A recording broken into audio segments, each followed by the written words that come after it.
Another 100 million XRP just vanished from the open market, and almost nobody is talking about what that really means. Today, 21 Shares officially launched its spot XRP ETF, and it didn't launch empty. It launched already seeded with roughly 100 million XRP, quietly pulled out of circulation before most retail investors even realized the product was live. Let that sink in for a second. This isn't speculation, this isn't hype. This is real XRP being locked up inside regulated financial products, reducing liquid supply while demand infrastructure continues to build. And the language 21 Shares used should make anyone paying attention pause. They called it a foundational asset in the future of global payments. That's not retail talking. That's institutions planting flags.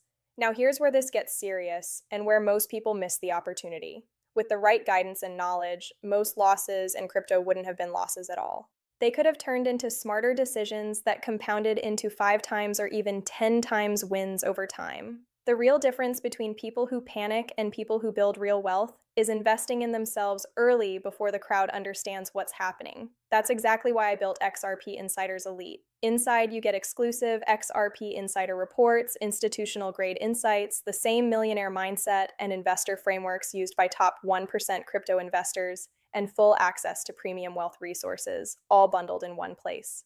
If you're serious about positioning yourself before institutional capital fully arrives, the XRP Insiders Elite is linked in the pinned comment. This is where preparation turns into generational wealth. Back to what's unfolding right now. 21 Shares didn't just file paperwork, they launched. And they launched with conviction. Nearly 98.36 million XRP seeded on day one means this wasn't a test balloon, it was execution. Every spot ETF needs inventory. And inventory means real tokens removed from open circulation. Multiply this by Franklin Templeton, Bitwise, Gayscale, Canary, Rex Osprey, and now 21 Shares, and suddenly you're not talking about theoretical demand anymore. You're talking about sustained structural supply pressure. And that's before the biggest players even step in. Ask yourself a simple question. If smaller issuers are comfortable seeding XRPE TFS with close to 100 million XRP each, what happens when BlackRock CK decides it's time? What does BlackRock CK seed with? 300 million, 500 million, a billion? And they won't move until client demand forces their hand. But here's the key detail most people overlook. Vanguard has already opened the door. When conservative capital platforms begin allowing exposure, that's usually the signal that the next wave is already being prepared behind the scenes. Zoom out even further. The total XRP ETF market right now is roughly $1.6 billion. Bitcoin ETFs around $125 billion, Ethereum about $22 billion. XRP doesn't need to flip Bitcoin to radically reprick. It just needs to close a fraction of that gap. A move toward Bitcoin level allocation would mathematically imply a 100 times expansion from where XRP ETFs sit today. That doesn't happen overnight, but it also doesn't happen randomly. It happens step by step, product by product, seed by seed, exactly like what we're watching now. And the volume confirms it. Over 4 million XRP traded in just 15 minutes after market open. That's not retail frenzy, that's liquidity being tested, pipelines being opened, and systems being stress tested for larger flows. Institutions don't rush. They probe, measure, and scale. This is probing. At the same time, TRDFI is having a realization it can't avoid anymore. As Uphold's CEO recently put it, traditional finance doesn't need to own the future of on-chain finance, but it absolutely needs to plug into it. And now for the first time, regulation, technology, and customer demand are aligning simultaneously. Banks that once took years to experiment are now being onboarded to on-chain rails in 90 days. That's not evolution, that's acceleration. Why the rush? Because the biggest wealth transfer in human history is underway. Over $80 trillion is expected to move from older generations to younger ones over the next 2 decades. And younger investors don't think in terms of legacy rails, they think in terms of speed, transparency, and digital native systems. Institutions that fail to adapt won't just lose market share, they'll lose relevance. This is why XRP matters in this conversation. The XRP ledger wasn't built yesterday. It's been operating since 2012, designed for real-world payments, real settlement, and real scale. Tokenization, DeFi, global payments. These aren't experiments on XRPL, they're active use cases. And as more stable coins like RLUSD integrate directly onto the ledger, liquidity deepens, routing improves, and the network becomes harder to ignore. All of this is happening while supply quietly tightens and infrastructure quietly locks in place. And we're not even at the loud part yet, the part where retirement accounts, 401ks, and long term allocators begin stepping in. That door is starting to open too. And once it does, the conversation around XRP changes permanently. And this is where the picture widens because what's happening with XRP right now isn't isolated to one ETF launch or one issuer pulling supply off the market. It's happening across the entire financial stack at the same time. You have product approval, liquidity formation, regulatory alignment, macro tailwinds, and generational demand all converging into a single window. That's rare. And when that happens, markets don't move linearly, they re-prick. One of the most important signals people gloss over is how quietly fast institutions are moving once the green light appears. For years, banks and asset managers used regulation as the excuse for staying on the sidelines. Now that excuse is gone. We're seeing it in real time. Over 1,000 institutional leads from a single TradFi on-chain summit. Major exchanges integrating XRP native rails. Stablecoins choosing XRPL for settlement instead of slower, more expensive alternatives. These aren't experiments anymore. They're infrastructure decisions. Take RLUSD expanding onto the XRP ledger through Gemini. On the surface, it sounds like just another stablecoin integration. In reality, it's a structural upgrade. Near instant settlement, ultra-low fees, direct routing through XRP's native liquidity mechanics. Every RLUSD transaction that moves on XRPL increases network activity, strengthens liquidity pools, and reinforces XRP's role as the connective tissue of value transfer. Liquidity isn't a buzzword, it's the oxygen of global finance. You cannot move trillions per day without deep, efficient liquidity, and that's exactly what XRP was designed to solve. This is also where the misunderstanding around ownership versus access comes in. Traditional finance doesn't need to own blockchains to benefit from them. It needs access, integration, and reliability. The same way banks didn't own the internet, but had to build on top of it or get left behind. That mid-90s comparison is an exaggeration, it's accurate. Once the internet crossed from novelty to necessity, adoption compressed into a few short years. Blockchain is crossing that threshold. Now, zooming out to the macro environment makes this even clearer. Markets don't exist in a vacuum. They move with the business cycle. And right now, the business cycle is turning up. Liquidity conditions are set to loosen. Fiscal stimulus is lining up, and political incentives favor growth over restraint. Historically, when liquidity floods the system, capital flows out the risk curve. First equities, then smaller caps, then alternative assets, and eventually crypto and altcoins. This is why the alt season is dead narrative never made sense. It wasn't dead, it was delayed. When earnings grow and credit expands, risk appetite returns. That's not opinion. That's how capital markets have always functioned. XRP doesn't need speculation to survive that environment. It benefits directly from it because it sits at the intersection of finance, payments, and infrastructure. It's not just another token hoping for rotation. It's embedded in the rails institutions are actively testing. Now, layer elections on top of that. 2026 is a major political year, and history shows us that governments tend to stimulate aggressively heading into midterms. Credit creation increases, spending ramps up, markets respond. That liquidity doesn't just disappear, it looks for returns. And as regulatory clarity continues to improve, crypto becomes an increasingly acceptable destination for that capital, especially assets that already have compliance frameworks, enterprise relationships, and live use cases. This is where XRP quietly separates itself from most of the market. While others are still pitching narratives, XRP is executing integrations. While others are debating regulation, XRP is operating within it. While others chase hype cycles, XRP is being embedded into payment flows, exchange settlement, and institutional products. That difference matters more than price action in the short term, and supply dynamics amplify everything. XRP isn't inflationary in the way many people assume. With each new ETF, custody product, or institutional rail, more XRP gets locked away. Less float, less available liquidity, more sensitivity to demand spikes. That's exactly how pressure builds under the surface without headlines screaming about it until suddenly price has to adjust to reflect reality. We're already seeing early signs of that adjustment in volume behavior.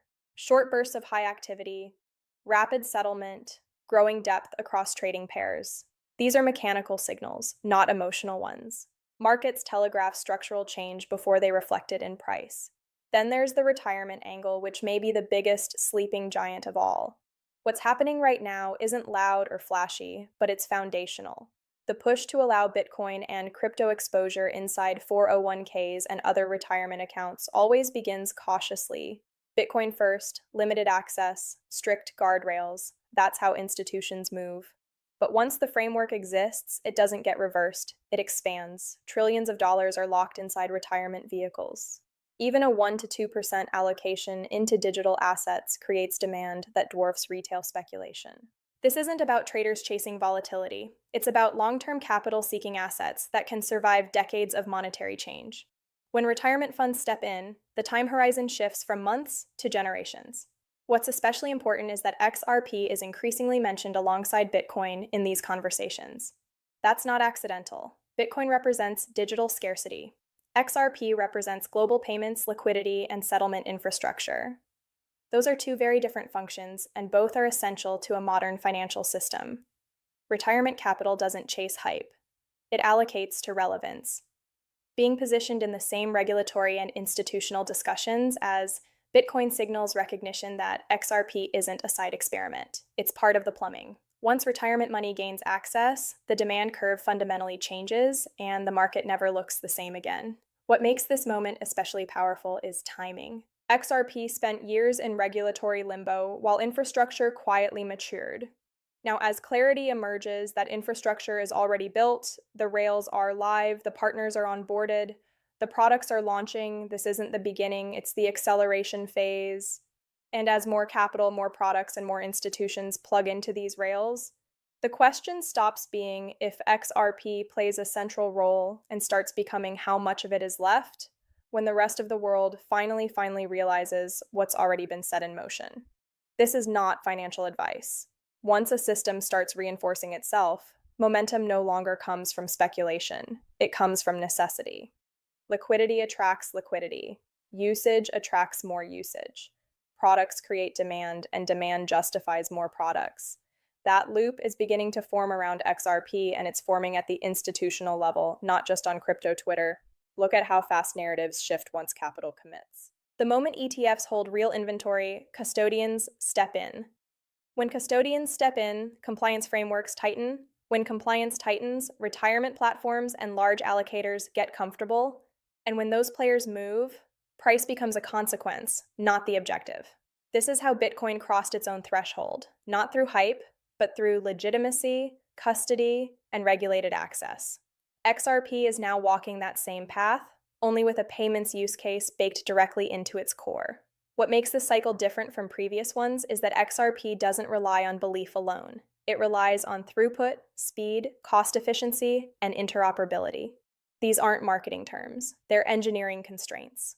Global finance cares about finality, uptime, and liquidity far more than narratives. The XRP ledger settles in seconds, costs fractions of a cent, and has been doing so reliably for over a decade. That matters when you're moving billions, not memes. As stablecoins like RLUSD scale on XRPPL, something subtle but powerful happens. XRP becomes the silent utility underneath value movement. Even when users don't see XRP, it's doing the routing, the pathfinding, the liquidity balancing. That's how infrastructure wins invisibly. The internet didn't become valuable because people talked about TCP/IP. It became valuable because everything depended on it. XRP is positioning itself the same way. This also explains why supply dynamics are so critical. Infrastructure assets don't need scarcity narratives. Scarcity emerges naturally when usage scales. Every ETF, every treasury allocation, every settlement rail locks up more supply. Over time, the available float shrinks while transactional demand increases. That's when markets are forced to reprick, not because of excitement, but because of math. And the math becomes unavoidable when capital inflows accelerate. If retirement accounts, pensions, and long-duration funds begin allocating even modest percentages to crypto infrastructure assets, the numbers get large very quickly. Trillions don't move delicately. They require deep liquidity and reliable rails. That's exactly the environment XRP was built for. This isn't about replacing Bitcoin or Ethereum.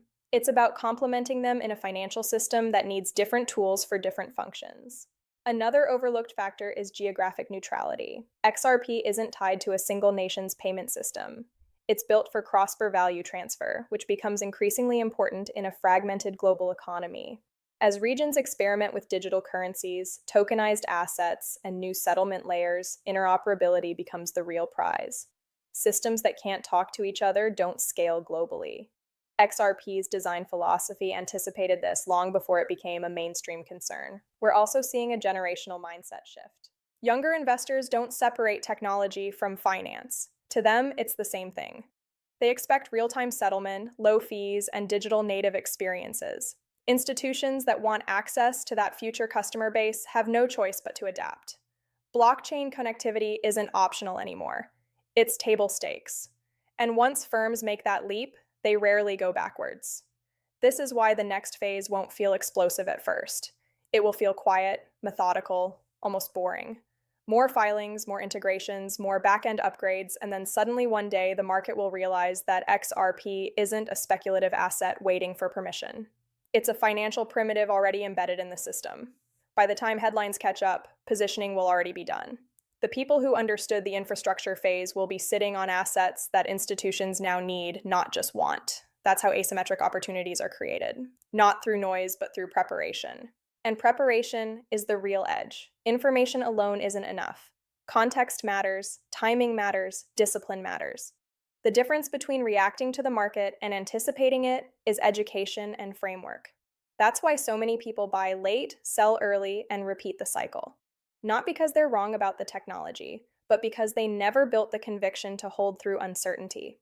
That's exactly what XRP Insider's Elite was created to solve. Inside, you get exclusive XRP insider reports, deep dive research, proven investor frameworks, and a long-term wealth mindset designed for building generational capital. If you're serious about positioning yourself ahead of what's coming, not after it's obvious, this is your opportunity to invest in yourself first. Most people wait for confirmation. The few who prepare early are the ones who benefit when the shift finally becomes undeniable. You'll find XRP Insider's Elite linked in the pinned comment in the pinned.